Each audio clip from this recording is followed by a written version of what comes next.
Let's go now to our world, to our world. Education is fun. To our world, to our world. Bubbly Brainiac.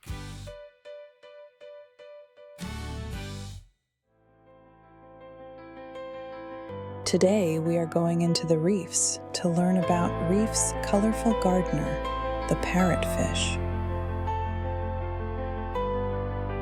Parrot fish are omnivores, which means they eat both plants and small animals, from the class Actinopterygii, the ray-finned fishes. Bright and bold, the parrotfish is the artist and gardener of the coral reef.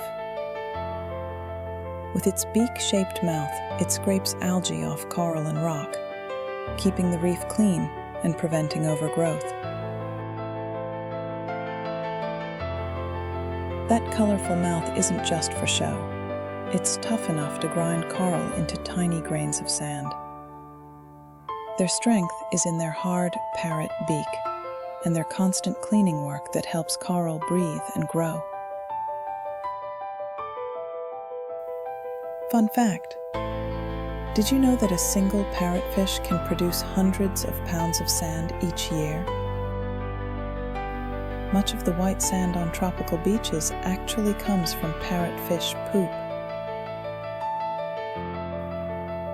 If you've subscribed to Bubbly Brainiacs, thank you. And if you haven't, dive in and join our growing family of explorers. Until next time, bye.